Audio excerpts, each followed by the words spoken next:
What's up, everybody? Welcome back to another episode of Birds Deep. I am Gene Walzak, the NFL genius, and I will be starting you tonight.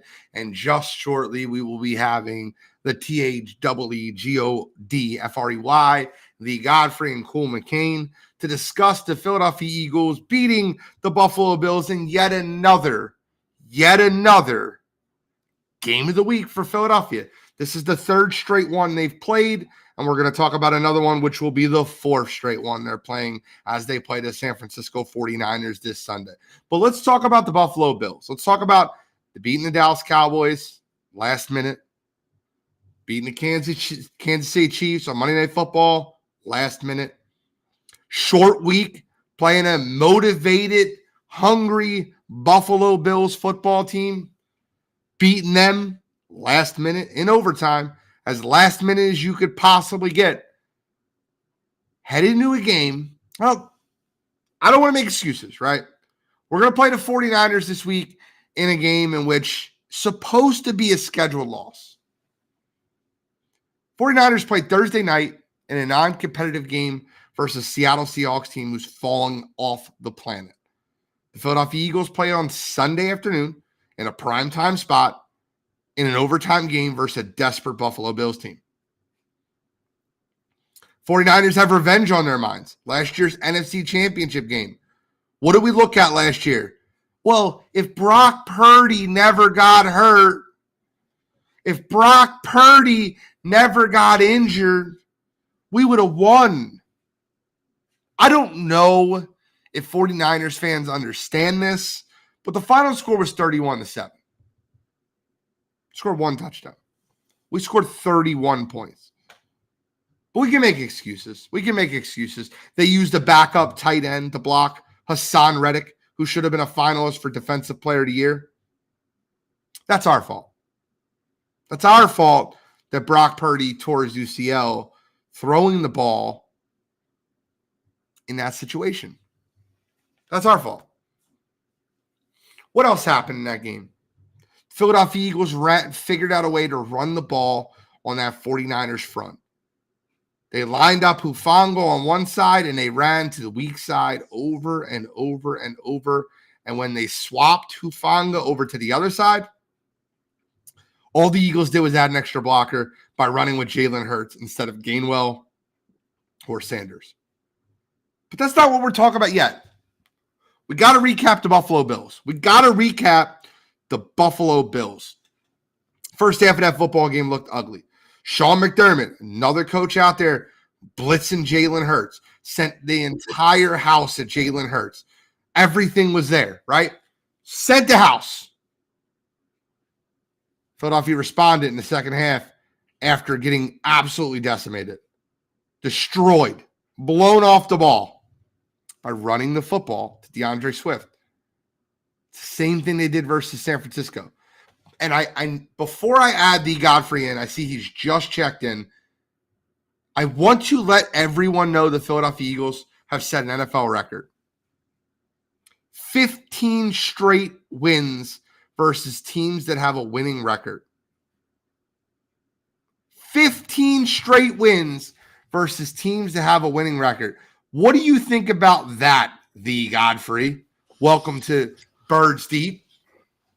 I think the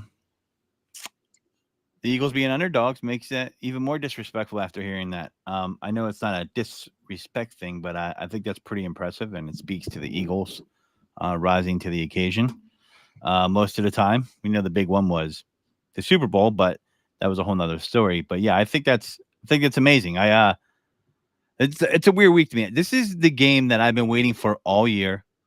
This is I care more about this than the Cowboys game. Like I want to see the Eagles smash the Niners, smash them. Well, the funny thing about that is that the Philadelphia Eagles win this football game, the Dallas Cowboys game doesn't matter. Correct. They can't catch us. They would need us to fall off a cliff for them to catch us. You know, I just it's wild to me. Listen, well, I guess we'll get more into that later in the show, right? Because we're going to do grades and stuff. Yep. But I would tell you that sometimes I look at spreads and I know it's not public perception that moves it. Sometimes it's more so money, right? You're more apt to this than I am, Gene, but Right. I've seen games this year where San Francisco is favored where I don't think they have any business being favored. One game that comes to mind was the Cincinnati Bengals game. You were away that week on sideline to sideline, which will be on later in the 7:00 hour. I jumped all over that 4-point spread. I humped it dry. I bet everything I had on that. I was certain Joe Burrow was going to go in there and torch them. And it happened. And I couldn't believe, me and Kyle were in disbelief that we got a 4-point spread with the Bengals. Like, I'm like, okay, fine. So I'll say this. I might be coming around. 75% of the public is on San Francisco for this football game. I love that. That is my favorite thing, is when you see more public money on San Francisco for the game. So when you look at the matchup, Philadelphia versus San Fran, you're going to see a lot of really interesting things. I see, and we'll talk about that when we get into the breakdown of cool beer, but 75% of the public. 49ers opened as a 2-point dog in the look-ahead line that came out just 2 weeks ago. They're currently sitting at -3 with 75% of the money on San Fran. Yeah, I mean, who leads the league in QB pressures? Is it the Eagles, or are they? I think they're like top 3 at least, right? I think I don't know. Let's find out. So the reason why I bring that up is, and we'll get that in our breakdown later. I know we're going to do grades once Cool gets in here. There's a distinct difference between Brock Purdy, Patrick Mahomes, and Josh Allen. More so Josh Allen. It wasn't the Eagles weren't getting pressure. Josh Allen's just hard to sack. Okay, he always has been. He's big. He's fast. For his size, he'll run into QB pressure and throw and break through it sometimes. Brock Purdy's not evasive like those quarterbacks. He's not going to have that type of mobility. And I just don't understand how that's not getting counted into what's going on. I know the Eagles have some injuries. I know the middle linebacker's thin. I get it. But he's not a guy that, when they went on their 3-game losing streak, that was the theme. How do you stop him? Get him off his spot. Bring pressure. That's what every single team did. Look at Brian Flores' plan against this team. I watched that game. I have the receipts. I bet the Vikings outright. I bet the spread. I told my buddy who's a Vikings fan that the Niners would lose, and he was like, I don't know. He was thrilled. And I just want you guys to think about who they lost to. They lost to Kirk Cousins on prime time. And I watched the receivers give it to him. They didn't have Justin Jefferson. They beat him with Addison, Brandon Powell, TJ Hawkinson, not bad guys, and Brian Flores got after the guy with that defense. And Brian Flores is a great defensive coordinator. And he laid the blueprint, man, because you're looking at teams that beat him. Cincinnati was probably the least, I would say, good defensive team out of their 3 losses. The Browns have a nasty defense, especially when they play them. They beat them with PJ Walker. Okay, yeah, there was a missed field goal. Should have been that close according to how people were ranking the 49ers. And then you had the Minnesota game, and I watched that game, and they moved him off his spot, and then say, "Oh, he was concussed." I don't want to hear it. The Philadelphia Eagles are middle of the road in pressure. 21% of the snaps. 26% is number 1 in the NFL. 28.8% actually, and both teams in New York, the Giants and the Jets, are 28.8 and 28.7 at pressuring the quarterback. The worst team at getting pressure to quarterbacks, the Miami Dolphins, at 14%. Philadelphia sits at 21.2. Okay. Now keep in mind, it probably would have been a little bit higher if Hassan Reddick was fully healthy starting the season. But I still think, that the Eagles are very good, because I remember seeing a stat with QB pressures last week. They're going to put pressure on him. So we'll get into that. Yeah, I see Cole. He's in here, right? I see him in here. He's in the chat. He just said fly, Eagles fly. Oh, okay. The trash talk is interesting. The Eagles are taking the high road. The Niners have pretty much, except for a few guys. And the only part of this matchup that I like for us is the fact that the Philadelphia Eagles are handling themselves like adults. I think that the 49ers have been handling themselves very, no, it's on Kyle Shanahan. Like, You can't allow your locker room to continue to make excuses for last year's NFC Championship game. That has to be last year. Philadelphia's like last year. It doesn't matter. Got to win this year. Blah, blah, blah. Shanahan is one of the most arrogant coaches in the league. 100%. He's a great football mind. You talk to people that have been around him. You read about people that have been around him. They all have the same opinion of him. And the way you can measure that is not just his Eagles approach by his team. Look at how he is as a coach. All the good coaches, and Nick Sirianni is one of these coaches, will adjust their scheme to their players' talents. He didn't do that for Trey Lance. He said, nope. And he said, you have to fit in my system. My system is what makes it go. That's how he operates. It reminds me of a younger Andy Reid, because Andy Reid used to be like that, and he evolved. And so when I look at Kyle Shanahan, he's an arrogant coach. I mean, just look at what happened last year. Oh, I'm going to, his blocking scheme against the Eagles pass rush, they knew we were coming for the quarterback. He could have activated another quarterback, but he just went with two. Stop. Like that's, there's some coaches that will make adjustments, and there's some that will stubbornly stick to their scheme. And Kyle Shanahan's the latter. He's the latter. I know he is. Well, let's get in the grades for the Buffalo game before we get too far into San Francisco. I want to start with QB1. Start with Jalen Hurts. Jalen Hurts is great. Now, I wish I could grade this of two halves, right? I was just going to say that. Like the first half, I'd give him an F. The second half, I'd give him an A. So, I mean, I can't give him a C. That's not really fair. No. At 5 touchdowns. I'll give him a B minus, but the first half was pathetic. It was anemic. It was awful. And I don't blame that on just Brian Johnson's play calling. I'm so sick of that scapegoat. He played bad. The fumble that happened at the end of the first half that led to the 17-7 lead for Buffalo, and it should have been worse. Jalen Carter blocked the field goal. There should have been a lot more things that happened in that game. That fumble was him panicking and trying to stick the ball back in the chest of Kenneth Gainwell after he pulled it out.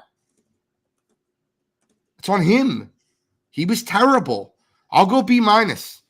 And it sounds crazy, right? He scored 37 points. He scored five touchdowns. They won the football game. But I can't ignore what happened in that first half. Now, I will say this. The clutch gene is there. He has back-to-back come-from-behind wins versus Mahomes and Allen. 4 straight games they've been trailing by 10 points or more. Came back and won the football game. 15 straight victories versus teams with a winning record, an NFL record. But I can't overlook the first half. B minus. B minus, yeah. I mean, I get not being able to look over the first half. I was going to say the same thing that you said. Can I give grades of 2 separate halves? And I'm around the same one. I'm going to give him a B plus, a little bit better. Here's my thing with him, right? Like, I feel like something like this, it's hard to grade because you want, as a fan, you're like, wow, he won and he came back and he was clutch. But at the same time, you gotta look at it and go, hey, this we don't want to be in this position. It's never going to be pretty. It's never going to be how you like it. But I, as an Eagles fan, I'm not used to people pulling out wins like this in this fashion. Gene, can you remember wins like this, like consecutively as an Eagles fan, like with a quarterback? Just I can't. And so I got to give it to him because a lot of quarterbacks will wilt in that situation. They won't rise to the occasion. They won't have a short memory. They'll be inside of their head and the game will be over. And he is so good at forgetting the last play. He's great at it. And you need that in an NFL quarterback that's going to carry your franchise. So I got to give him a B plus because just him being able to turn it around and hold his composure. I'm just impressed with him doing that. He went head to head with Josh Allen. He never thought the game was out of his hands. And his reaction on the sideline, and maybe this is more anecdotal than I would say statistical, after Jake Elliott made the field goal, he still wasn't happy because he knew it wasn't a win. That's the correct reaction, right? Oh, no, man. The reaction from him and Jason Kelsey made me feel like they wanted him to miss. No, I felt like it felt like they were just like, I want this game to be over. We're in this storm. This is terrible. Like, let's just get this game over with. Got to go back out there. I almost felt like that. No? No, I felt like they were mad at themselves because they knew they shouldn't have been in that position in the first place. Kelsey was mad at himself with the false start penalties, you know, and Jalen knows that, like, listen, you know, we keep putting ourselves in this position where I have to make a miracle happen like this. So, I mean, I think they were mad at themselves and having to put Oh, Jake no, I would Elliott. celebrate a little bit after he hit that 59-yard field goal. That was amazing. That was amazing. You know, I'm gonna give him a B plus. I just think, you know, I look at it like A plus C. That was an A plus second half, and that was a C minus first half. So I'm going B plus. C minus. Oh, I couldn't even look at that. All right, so let's move over to the offensive coordinator, Brian Johnson, and Nick Sirianni for the preparation of the team. Another week, down 10 points in the first half. Another week, they look unprepared to start the football game. Another week that they needed a second half rally to win the football game. I cannot go any higher than a C here. And it's, guys, the Philadelphia Eagles played a 6-5 Buffalo Bills team. They're not playing world beaters here. Yeah, Josh Allen's good, but to need that type of comeback, to be able to have that type of comeback versus that team, I can't go lower than a C, but I'll give him a C because the preparation wasn't there. The offensive play calling left more to be desired. But they go in the locker room and they make these adjustments at halftime, and it's just like, I almost feel like they're cheating. I'm kidding, but like if it came out later and they were like the Philadelphia Eagles were scouting during the game and they had the best sign stealer in the world stealing their signs after the first half, and like, oh my God, that makes sense. Like, it's happened 4 straight weeks. But I'll give them a C. You're laughing. If that came out, would you be shocked? That they were stealing signs? Like, what happens at that halftime? I don't understand how they look like two different football teams. I mean, listen, I think they've made adjustments. I think Jalen made adjustments. My question is it Jalen? Is it Brian Johnson? Is it a combination of both? Are they giving him more freedom in the second half to call an audible? Are they saying like, hey, do what you do? Is it Jalen saying like, all right, I tried to stick with the game plan. I'm going to play how I know how to play. I mean, there's so many factors that go into that. Okay. And you know, to me, I questioned this kid, this man. I call him a man when he came in and he was an Eagle starter, and he has done nothing but prove me wrong. And I don't know about the cheating, man. I don't. I'm kidding. Like when I know you were kidding, but I mean, like, I'd be so disappointed if we became the new Patriots. So I don't think they're doing that. I think Nick Sirianni is the type of coach where he wouldn't do that type of stuff. You gotta understand what I'm saying, though, bro. It's like it looks so bad. I mean, but don't teams steal signs in general? Like, no. I'm saying how bad the Philadelphia Eagles look in the first half. Oh, it's awful. Versus, do you know what I mean? Yeah, I mean, I get what you're saying. That's not unfounded. I don't know, man. I'm puzzled. I do like, though. I mean, listen, I've made this comparison. I know they're not the same quarterback, different team. I saw the Chiefs do this in the playoffs often. They looked awful. Get down, and then they come back. And I don't hear anyone saying like, you know, maybe it's because they're in Kansas City and not in Philly going like, well, they looked awful. They're like, wow, what a comeback by Patrick Mahomes. You know what I mean? Like, it was a story of two different teams. I'm speaking to the Texans game that year, the Titans game, at home, multiple games where they should have been favored, got behind and came back. And I always say the mark of a quarterback in the NFL is, can you come back when they know you have to pass? And we got a guy like that. We have a team that could do it. I mean, I'm shocked. 2 years ago, I'd have been like, that way this week. No. I don't think we're starting a 2-minute drill. Like, start the game, whatever. Like, we can't fall behind the 49ers. Fair. Like that this week. No, we can't. I'm going to give them. So my grade for them, I am around where you're at, Gene. As far as the grade, we're pretty similar. Where'd you go? C minus. I went C. Yeah, I'm gonna go. I'm gonna go C because there's a couple things. I think part of it's Jalen, but like, why are we doing stuff like bubble screens to Julio Jones? I know it's one play, and there's just certain plays where you're like, why? It doesn't make any sense. And it's just like they're like, you know, let's throw this crap at the wall and hope it sticks.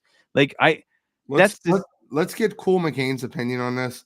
I want to hear his opinion on Brian Johnson and Nick Sirianni. Welcome, Cool. Appreciate you joining us. What's your opinion on the play calling, Nick Sirianni? What's your grade for them? I seen that you gave Jalen Hurts a B- in the chat. What would you give Brian Johnson and Nick Sirianni? I know he's disappointed Quez Watkins didn't get to play. Oh, I'm going to give them a hell of a catch, though. Well, that was Zacchaeus. You talking about Zacchaeus? I'm going to give them a D. We're still not running the ball. A lot of even the comeback was improvisation by Jalen Hurts. It wasn't a lot of great called plays. I won't give him an F because it wasn't complete garbage, but it wasn't the greatest. We need to be better. On the play call needs to be better. Personnel needs to be better. We're still not running the ball enough. So I feel like a lot of times, a lot of fans just look at the last part of the game and say, oh, well, we did really good at the end, so blah, blah, blah. No, it's a complete game. When you get deeper in the season, you get to the playoffs, you have to be able to win most of the game. I don't think anyone plays a perfect game, but you need to win 2 to 3 quarters. We're winning like a quarter, and that just happens to be enough so far for us to get wins. I mean, they should have lost the game. Yes. A 59-yard field goal, a 59-yard field goal in a torrential downpour. I said this last night on Wire to Wire. I'll say it again. It's the greatest kick that was ever made in the history of the NFL. And then a drop in the end zone by them. Another drop. Talking about the Cook drop? Yeah. Were you talking about the Cook drop or are you talking about the Gabe drop where he didn't even know where he was at? I'm talking about the drop Gabe in Davis? overtime. I think it was Gabe Davis. They ran the wrong route. Yeah. They ran cover 0. Gabe went to the outside, throw us to the inside, ran the wrong route. And that's good. Good for us. And, the one thing I am sick of hearing, by the way, can I give the commentators an F? Tony Romo was awful. He was terrible.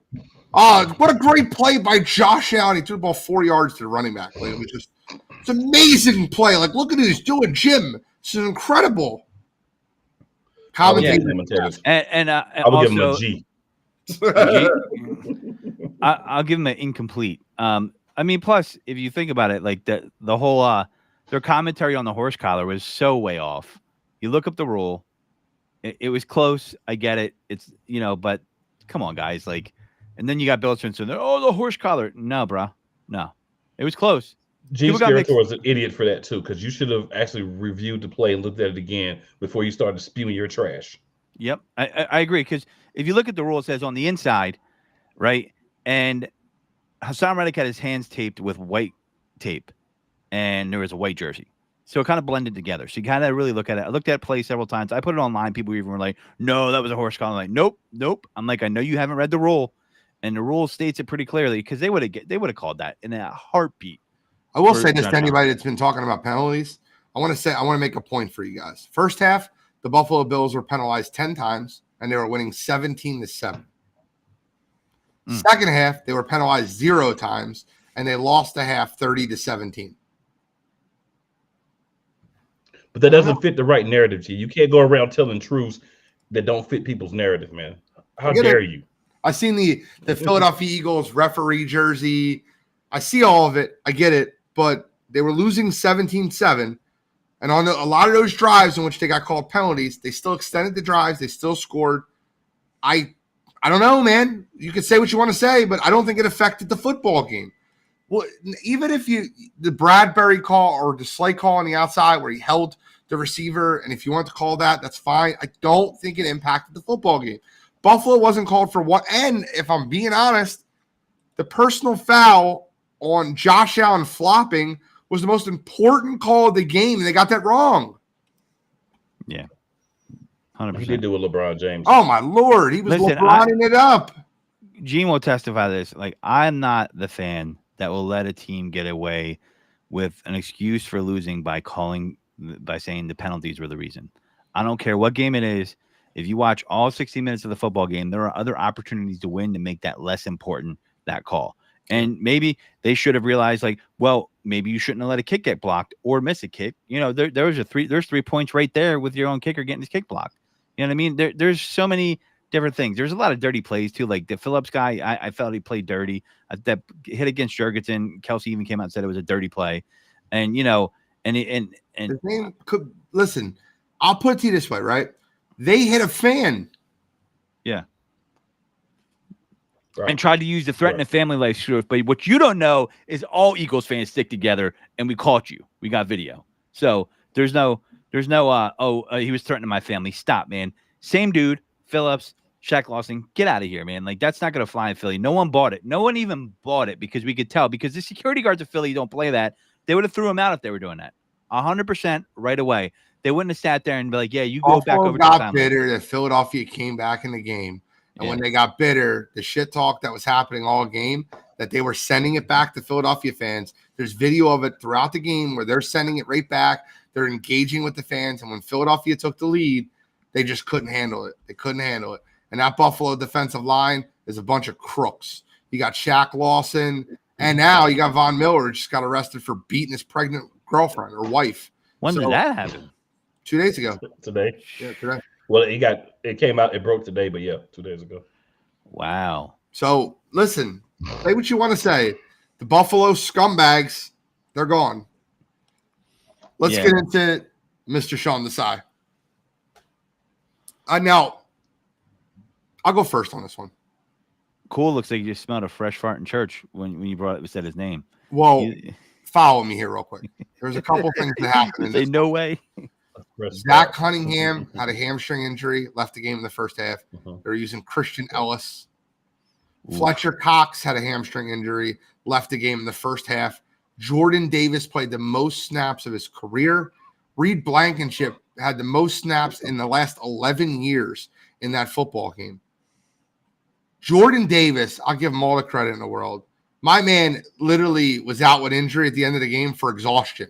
He dove after Josh Allen. He wasn't hurt. He was exhausted. Jalen Carter played his absolute tail off. Brandon Graham moved to the inside to give Jordan Davis some time down. I'm not going to be as harsh on them as most people will. They allowed 34 points. They seemingly went up and down the field. Josh Allen did a great job breaking tackles. I'll give them a C, not a D or an F. I'll give Sean Desai a C because of the circumstances. A downpour Josh Allen, a team that's used to be playing in that type of environment. No Fletcher Cox, no Zach Cunningham, no Nakobe Dean, who's on IR. I get it. But you're on your third string middle linebacker. I'll give them a little bit of a pass. So I'll go C. I mean, I'll go. I'm not super mad at them. I mean, I know the score indicates a lot of points, a lot of yards given up. I felt like Desai was pretty aggressive at certain points, and I don't feel like it was a vanilla defense. You know, I like I said, the Eagles are a bend don't break. You know, the funnel defense, as I call it. I'm not surprised, but I expect that from Josh Allen because he's so good at continuing plays, right? I don't know if you're going to have a clean game against them when they're playing. And they played pretty well. Their offense played pretty well, right? I don't know if you're going to have a clean game against Josh Allen. You got to get in there and win. It's like, it's like a 15-round fight. Like if you're going to beat Muhammad Ali, it's not going to happen in the 8th round. It's going to go the distance. And this was a heavyweight championship match, and you needed to go the full card. I mean, the full fight. And that's what happened. I'm going to give him a C. I can't give him a A or B just because how many points they gave up, but there was some timely plays. They got a turnover when they need it. And like I said last week, Josh Allen will give you at least one turnover, and he did. An A or B can't even be in your vocabulary here. No. It's between a C, D, and F. Yeah. I'm being very generous to them, giving them a C. I'm sure Cool is not going to be as generous with that evil look that he's got on. That's what I was talking about. I'm going to the church. I'm going to pass the rock. What do you got, Cool? So this is the evil look for the Bills. I'm actually going to give him a C+. Okay. You know why I'm going to give him a C+? I'm going to give him. You can't give him a B. I agree, but I'm going to give him a C+ because we just talked earlier about how trash the offense was in the first half. So in that first half of the points were given up. They were given up because the defense was on the field way too much because 3 and out, three throws and out, 3 throws and out, 3 bad plays and out. So you were putting the defense back on the field constantly. When we needed stops, they got stops, right? They got a little help at the end of the game, no denying that. But when they needed stops, for the most part, they were getting stops. You are going up against the modern-day Ben Roethlisberger. when he's early in his career, because that's Josh Allen's a big boy, and it's hard to bring him down. So a lot of those plays where everybody was covered, if there was a different quarterback back there, he gets sacked. But you got the modern day Ben Roethlisberger running at you. Sometimes you're going to get run over or ran through. So I feel like putting those things together with what you were saying earlier about Fletcher Cox went out. It was pretty early in the game. I think it was actually in the first quarter, if I remember. And I think, but it was either way, first half. It was either early second or late first. It was the I think where it was late Josh first. Allen was backed up towards his goal line. Yeah. Fletcher took a step, and you can see a tweak right almost immediately. Mm-hmm. Yeah. So I think with those things being said, and the way Desai is still making those second half adjustments, because one thing you can say is Desai is definitely making second half adjustments. Okay, so we gave him C's. That's fine. I'm glad we have time. I really wanted to spend a lot of time on this 49ers game. The 49ers, the 40 whiners, as I call them. You can see it in the description of the show. 40 whiners. They've been whining since last year. Deebo Samuel called James Bradberry trash. The Eagles media did everything in their power to get him to strike back. James Bradberry handled it like a true professional. I will say this, and I mean this when I say it. I said it earlier in the show. This is a scheduled loss for Philadelphia. I'm not saying they're going to lose the football game, but 49ers have 3 extra days rest. This is their revenge game. This is the game in which the 49ers have been begging for 9 months. I can't. It's supposed to be a loss. It's supposed to be a loss. So if the Philadelphia Eagles win this game, the 49ers should pack their bags. Don't even play in the playoffs. Because if the Philadelphia Eagles win this game without Dallas Goedert, with Lane Johnson hobbled, without starting and backup middle linebackers, you shouldn't even play in the playoffs.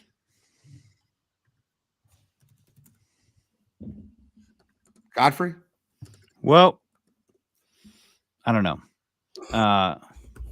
Don't even play in the playoffs. If they lose this football game, San Francisco should just pack it in. Yeah, they're going to make the playoffs, right? But yeah, I have so many varying opinions on San Francisco. I just feel like they've gotten lucky on bad draft picks. They've gotten lucky on a lot of certain things. They made some good moves here. I think the Carolina Panthers were stupid to give away McCaffrey for what they gave him away for, and they did. That's okay. Maybe they were just being friendly. It's like, I won't go anywhere else. I don't know what was going on with that. But, yeah, I mean, they should just pack up because, listen, what's annoying to me about this team is I've heard how good they are, how unstoppable they are. They have a 3-game losing streak. They didn't lose their quarterback. So they don't have depth like the Eagles have depth, okay? Trent Williams went down. They were in tatters, okay? He's older. He gets hurt. They couldn't do anything. I'm not afraid of their cornerbacks. They got great linebackers. They got a good D-line. I like our D-line better on the interior slightly. I know, Chase Young's good. So is Joey Bosa. But so is Lane Johnson. So is Jordan Mailata. So to me, this game doesn't play well for the 49ers. If you take all the pomp and circumstance around it, I am going off what I've seen with my football eye, not my ire for the fan base right now in the franchise. Sounded like Dallas Cowboys fans out here talking about, look at all the Super Bowls we won in the 90s. Man, you haven't won a Super Bowl since the 90s. Stop.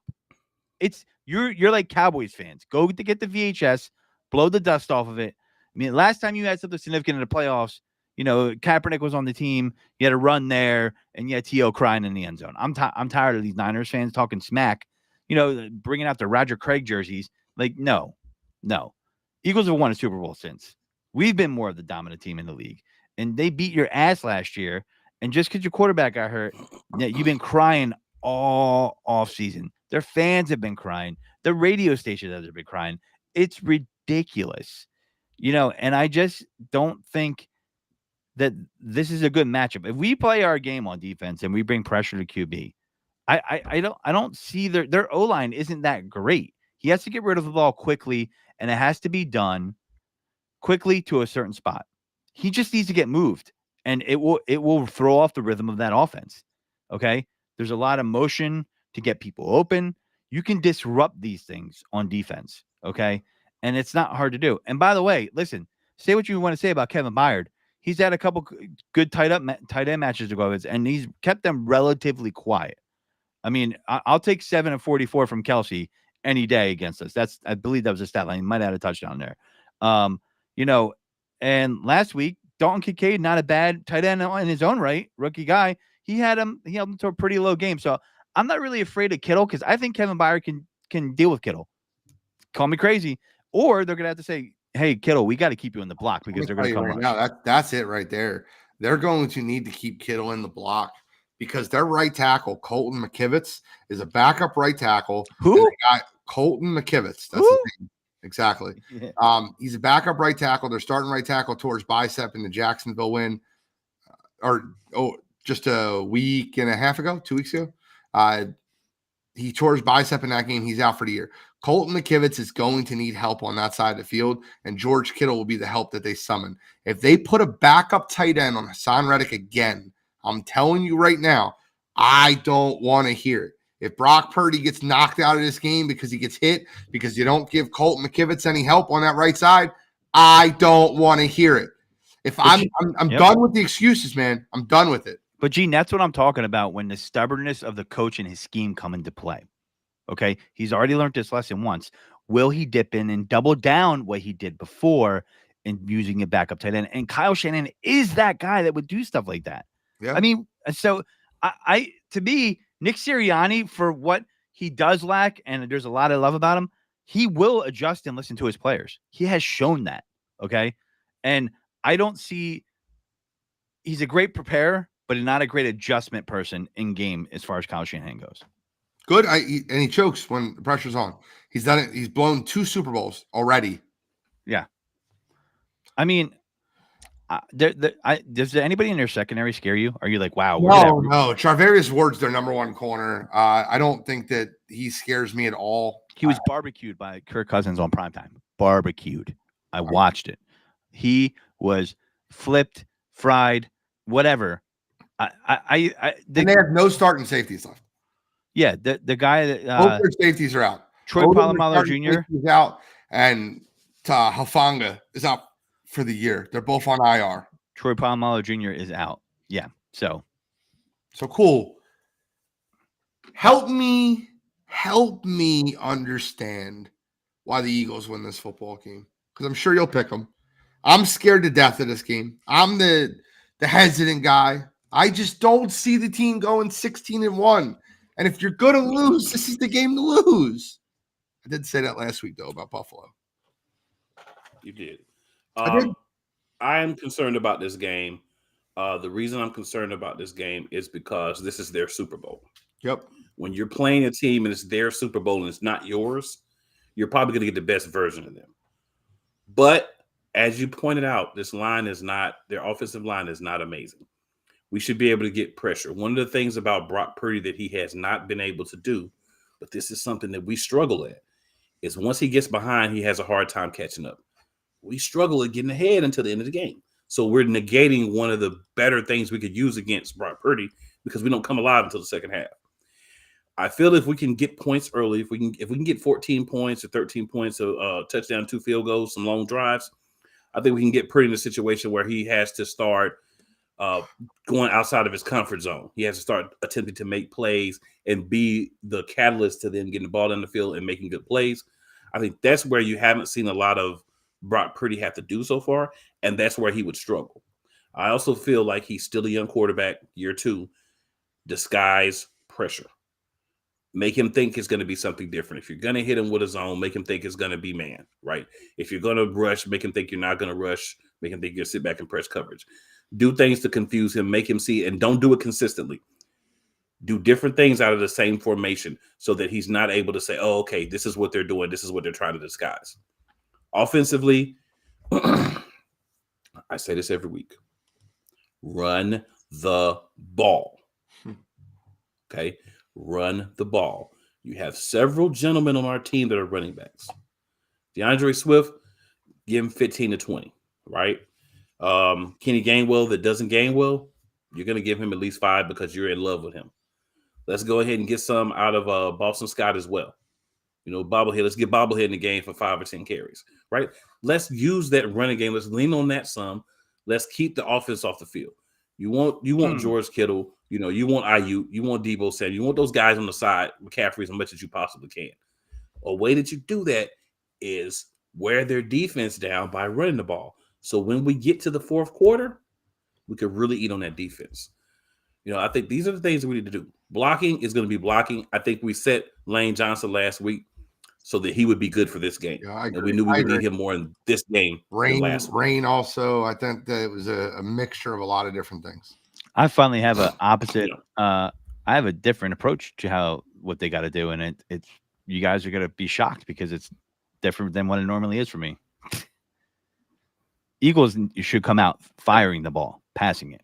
And the reason why I'm going this is because I want them to get up and force Brock Purdy to have to play from behind and throw the ball a lot. He doesn't do well. He's 500 when he throws over 30 passes. When they have to play from behind, they can't be as methodical with their motion and the calls that they make in their offense. So I am the opposite this week. And everybody who listens to the show, they hear me go, we got to run the ball. And I agree with Cool 99% of the time, but I think you're going to pass the ball to set up the run. Because if we get up by 10 points, it's over. It's over. You understand? But Godfrey, let me interject by asking you a question. Don't we come out and throw the ball every week? Yeah. And doesn't it suck? But what did you guys tell me last week? They're not going to change it anyway. They're not going to run the ball. But I'm just saying. So Gene's asking me what should we do to win? Do I believe they're going to do it? No. But if we want to win the game, that's what we need to be doing. We need to be running the ball. Saying we need to come out and pass, looking at how we play in the first half in the passing game, we're basically saying we're going to cede them at least 10 points. They could come out and do a 50-50 split. I don't care if they want to run the ball more, but I think they need to be aggressive with their play calling. I think they need to take some shots downfield. I'm not saying don't run the ball at all, but I'm saying you need to play to get ahead of this team because that will take your team out of the game. I've seen it. His record, especially when he gets into the fourth quarter, it's something like 0-36 when he's down by 10 lifetime. Kyle Shanahan, lifetime. So his teams aren't designed to come from behind. They're not. They're just not. They will not be able to play from behind. Our team, we can do that. We've done it against Mahomes, Allen, other teams this year, and they've shown they could do it. Now, listen, if they come out and run the ball like you're talking about, I will be happy. But I'm not going to complain. But I still think that the way you take this team out of the game is you make them have to score. When they get ahead, it's a whole different ball game, right? I think it's going to be a close game. I just don't see them being able to run their offense exactly how they want to run it. You just have to disrupt their timing, and the 3 victories have shown that it's the same pattern. I wouldn't allow the pass rushers of Nick Bosa, Chase Young, Javon Hargrave, Eric Armstead, and All-Pro Fred to be able to know it's going to be passing downs way too often. I want to be able to allow our offensive line to put hands on that defensive line. I want it to be able to be a fight, not where you're just getting punched in the face. The ways to beat Bosa and Young or let them run by your running back. Let them think you're passing, let them run by your running back. Mm-hmm. I think that the Browns wrote the blueprint on how to beat this 49ers. I hope we don't run no screens because we haven't been doing that well all year. And Fred Warner can sniff them out like no other. He's the one about. And Julio Jones is not the right guy to throw screens to. No, you're by the way, right? He's sitting in a chair by the time he catches the ball. Like I don't know, man. Those screens are driving me nuts, especially the wide receiver bubble screens and things like that. But I don't have any confidence in our screen game, so that's something I don't want to see. Because that's about letting them pursue and then throwing it over, and then you're going down the sideline. But if they run the ball, great, man. I hope so. I hope they do because that's what I like to do. And you can run against the Niners. You can run against them. Defensively, well, Zach Charbonnet didn't look bad versus them either in a game in which they were getting beat. Zach Charbonnet looked very good in that football game. They were just behind. That's why he didn't get as much. Yeah, I agree. For our defense versus their offense, what's the key to victory? Cool. Pressure and coverage. We have to be very diligent in ensuring that we're covering and we're not allowing them to use double moves, fakes. We're not allowing Debo to catch a ball and then run for another 20 yards. Tackling is going to be very important. Wrapping people up, getting people to the ground, stopping their forward momentum, actually tackling, not just trying to rip the ball out or whiffing it air. We have to be very fundamental. We have to not be reactionary. I've seen us at times get very reactionary, meaning we let the other team dictate what's happening and we just try to stop it from happening. We need to go out and say, this is what we're going to do. This is our game plan. If we're going to play press, we're going to play press. If we're going to switch it up, we're going to switch it up. When we do our timely blitzes, we need to get to Purdy. Whether we are able to stop the throw or not, we need to make him rush. We need to make things uncomfortable for him. And we got to hit. A lot of hitting. Both teams, well, not both. All three of the teams that beat the San Francisco 49ers have one thing in common. They held Christian McCaffrey under 60 yards rushing. All three teams that beat the 49ers had one thing in common. Now, the Bengals ran the ball for 5 yards per carry. They looked good. Whereas, teams like the Browns ran the ball for 4.9 yards per carry. That's great. But they all slowed down Christian McCaffrey. They hit him in the backfield, and they didn't allow him to get off. That's where San Francisco. Defensively, you have to hit them in the mouth. You got to make Brock Purdy throw over the top of your team. Do not let them get those deep drags, those deep crossers.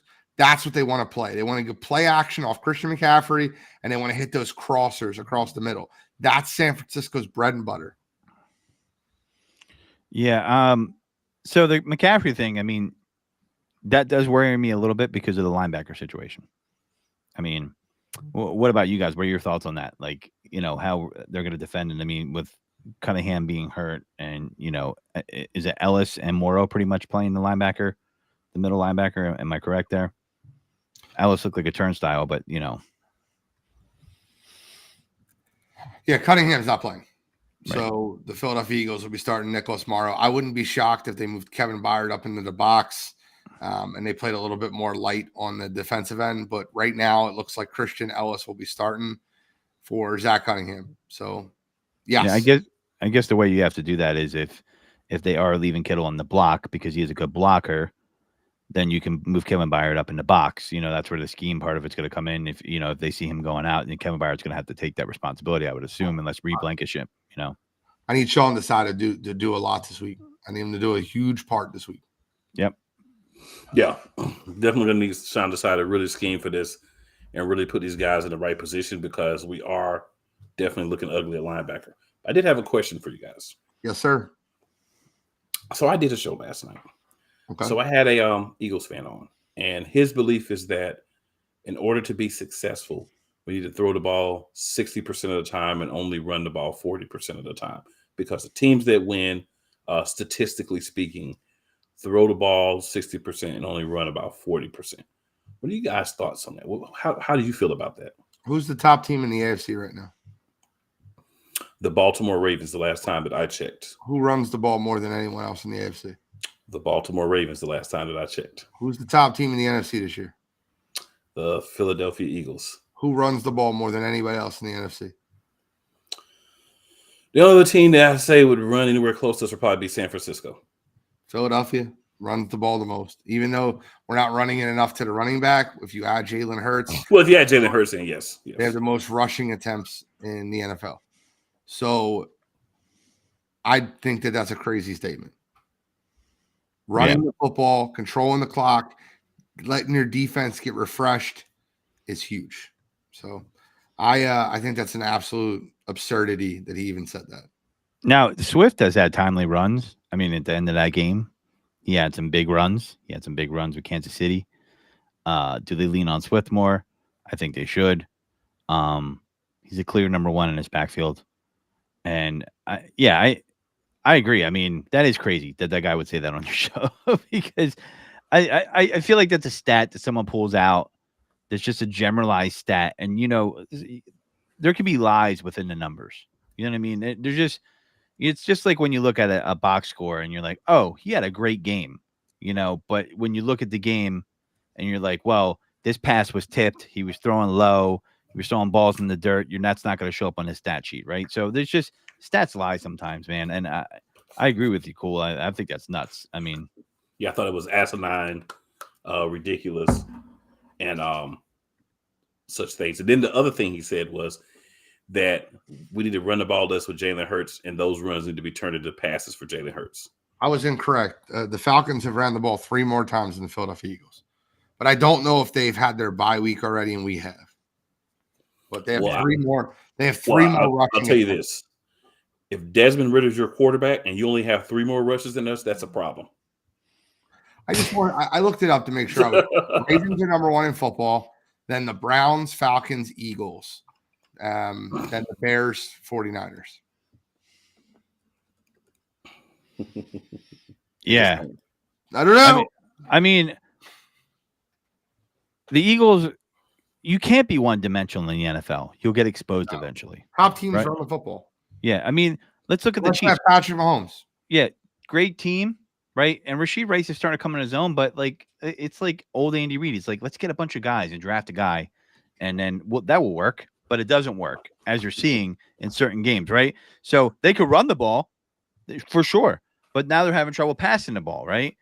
Travis Kelce's, he's still great, but he's getting a little long in the tooth. You can't be one-dimensional. You will get exposed in the NFL if you're one-dimensional. And that's why, there's a lot of things I don't like what the Eagles have done this year, but it's a lot of things I do like. And I do think they're multi-dimensional. They have shown they can move the ball in both ways. We just need to be more consistent and not in the last part of the game, so our hearts can take a break. I'm going to give you 5. I'm going to give you a team, and you tell me whether you think they make the playoffs. Real quick, I'm going to bring a point up. The Bengals, right now. No. Buccaneers. No. Raiders. No. Panthers. No. Jets. No. Heck no. Seahawks. No. Maybe. Texans. Maybe. Maybe. Patriots. Hell no. Packers. No. Vikings. Maybe, if or probably. Titans. No. I'm gonna say no on the Titans and no on the Vikings. No. Saints. Maybe. Yes. I think they're going to win the division. I just read the teams that have the least amount of rushing yards in the NFL in order. So they're all fringe playoff teams at best, if not worse. Yeah. Right. Let's get in score predictions. I knew what you guys' answer would be. I just wanted to make sure that I was, just having more film to show said individual. You're an idiot. Go ahead, guys. Let's get into score predictions. What do you got, Cool? So for this one, I'm always going to go Philly because I'm an Eagles fan, right? If we lose this one, I'll be okay with it. But I want to win every game. I just want to win every game. I wish we could go 17-0 and then win the Super Bowl and never win a game of the year so we could shut Mercury Morris up. But that's a digression. Oh, God. So I'm going to go. Get on my street. I'm going to go 35. Yeah, I know 34-35 has been me all year. So I'm going to go 35-28 Philadelphia. Damn. Godfrey? Yeah, I mean, I'm taking the points with the Eagles. If you're betting it, give me the plus 124. Give me the points. I'm sticking to my guns here. Been saying it since the start of the season, if you've been listening to the show, and I'm not moving off my square. They're going to kick their ass. The Eagles are sitting there like an old bull on top of the hill watching these young bulls talk all the shit in the world, and they're going to smack them in their face. Hassan Reddick had the perfect response. And my score is going to be 27-13 Eagles. Okay. I think it's going to be a low-scoring game. I think they're going to run the ball a lot. I think they're going to hold the people to field goals on both sides of the football. I think it's a super low-scoring game. Give me 21-20 Philadelphia. They pull out a nail biter again. I'll take 21-20 Philadelphia in this one. I think it's going to be ugly. I think it's going to be back and forth. I think we'll be ripping our hair out watching the play calling. But in the end, we're all celebrating the victory. I do have a counterfeit green this week. Outside of the Buffalo Bills players that hit Eagles fan for literally just talking. Damian Hernandez brings this up, and this was my counterfeit green this year. I don't know if you've seen earlier, the Philadelphia Eagles have been flexed to Monday Night Football versus the Seattle Seahawks for the following week. I think this is counterfeit green. I understand the Eagles are one of the biggest draws in the NFL, but the schedule makers have already done us a disservice with short week after short week playing our best four opponents in back-to-back weeks. You play Dallas, Kansas City, Buffalo, San Francisco at Dallas, and you can't just give us a regular football game. We have a primetime game next week versus Dallas. We have a primetime game this week versus San Fran. They moved us to another primetime game the following week, which is now Monday Night Football for the Eagles Seattle. A primetime game versus the Giants on Christmas Day, which is a Monday night. At what point are you just allowing the team to get comfortable with a regular scheduled football game? It's my counterfeit green this week. I think it's absolutely bogus by the NFL, and I can't stand it. Not a fan of it. So, yeah, my counterfeit green is Gene kind of like stole my thunder there, but it was definitely the Jalen Phillips. I mean, not Jalen Phillips. I'm sorry, Jordan Phillips. Correct? Is it Jordan? I mean, Shaq Lawson was the one that threw his hands at the yeah. play. Well, it looks like it's Phillips, but it's not. Shaq Lawson comes over with his right paw and pushes the Eagles fan. They're both bullies acting like children. I don't like when players play dirty. The tush push by the goal line. Phillips absolutely ran over Cam Jurgensen on purpose. Kelsey was quoted saying that he said something to the ref about it, and he was trying to hurt him. And I think that's Bush League, 1,000%. And the NFL, if they see that, they better throw a flag. They better call unnecessary roughness because that is BS. That was intentional. What they did to Cam Jurgens on the first tush push, where they jumped offside and pushed him into Jalen Hurts' leg, that was even worse. So Jordan Phillips gets it 15 times over 15 times. Yep. You know what? It's counterfeit green, man. You know what? The loser teams do stuff like that. And my small counterfeit green is, listen, people can bet on football. I do. I enjoy it. But don't be a loser saying like, well, I think the games are fixed because my bet lost and my team lost. Because if your team won, you be celebrating. I don't want to hear it. Eagles fans have suffered one of the worst calls of all time. And I took it like a man on my chest with the Bradbury call that, you know, the more and more you look at it, the farther it gets away. It was a BS, ticky-tacky pass interference call. It was a Michael Jordan-esque call that the Chiefs got, okay? But at the end of the day, you're corny and you're counterfeit green. If you're going to sit there and make excuses for your team getting beat, they had opportunities to win despite the refs. That's part of the game. It's counterfeit green if you're like that. The longer video of Shaq Lawson putting his hands on the Eagles fan and the outcry for a suspension needs to be – now they're on their bye week, so you get a little bit of more time. But I think Shaq Lawson will be suspended for the Kansas City Chiefs game, if not more. Good. All right, so my counterfeit green slides into Damian Hernandez's last comment. So my counterfeit green is everybody running with the story that the fans threatened his family without even actually waiting to get the information, waiting for everything to come out. He did not threaten his family. He was chirping. They were chirping back and forth the whole game. There's plenty of video that's out now. X is also included in my counterfeit green. I call him X when they do trash stuff. Because you allow these people to jump on there. All these people jumped on there and ran with stories that his family was threatened, and they tried to ask him to be moved early in the game because he was threatening people's families and all that, and all those things were a lie. So my counterfeit green is simply media people spreading false, incorrect information because somebody tells it to you without checking your sources and making sure you actually find out what really happened. Yeah, I agree. Amen. Shaq Lawson also apologized. Eventually, our emotions boiled over, and I made a mistake. For that, I apologize. There are certain lines that should not be crossed.